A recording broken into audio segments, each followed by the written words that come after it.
Okay, so today we'll be talking about meaning, existentialism, and in some sense, the religious doctrine tells us that life is suffering in some sense, and most of us say we just want to be happy.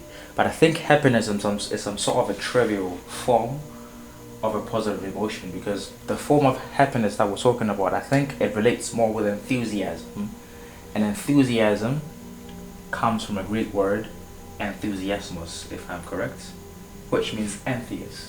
And entheos means in theos, God, which means to be in God. So when you're inspired, which means in spirit, to breathe in, inspirados, a Latin word for inspired, to be inspired by the will of God. Okay, so when do we attain this positive emotion?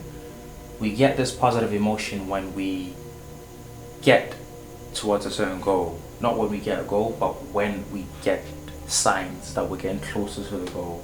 Life is very, very, very, very difficult, and it turns out that if you face the things that you're avoiding, that you're way more of conquering the problems than you think you are.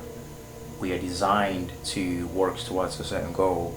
That's why when you deviate from your path, it's called a sin, because the sin is derived from the Greek word hamartia, which means to miss the mark.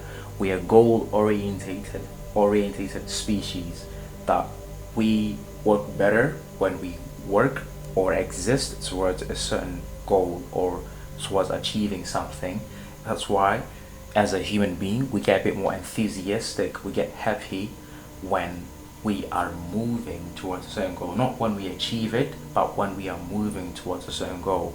Or when we climb our way towards the city of God, we get a positive emotion towards that. We are goal-orientated species. We work towards a certain goal. That's why we feel a positive emotion when we try to pursue a certain goal. And when you don't pursue a certain goal, there's chaos. You move backwards. And when you try to pursue a certain goal, there's positive emotion. So positive emotion, you move forward. Negative emotion, you go backwards, or there's confusion. Because if you try to hide your problems or inadequacies in the mist, they'll just get worse, they'll get bigger. And if you deviate from your path, you will always feel that small shadow, small voice. You always feel that small voice whispering in your ear that what you're doing is wrong. Unless you're a psychopath. If you're a psychopath, then I don't think you'll hear anything. But if you're not a psychopath, you'll hear a certain feeling. There'll always be a certain feeling of guilt, either guilt or conviction within you that tells you that what you're doing is wrong. And the more you ignore it, the closer you are in becoming a psychopath. And next time I'll be talking about certainty.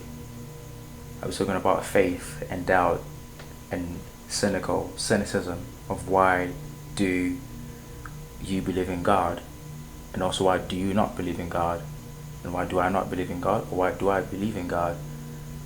Because I think people that believe in God, why do they do that? And people that don't, why do they do that? And if they do, I hope that they don't have a biased perception of why they believe in God. And people that do not believe in God, atheists, of why if they have a biased view on why they do. And cynical people, why are they not cynical about their own cynicism? Because if you do believe in God, why can't you be skeptical about his existence as much as you are skeptical about his non-existence? Why can't you be skeptical about your own skepticism?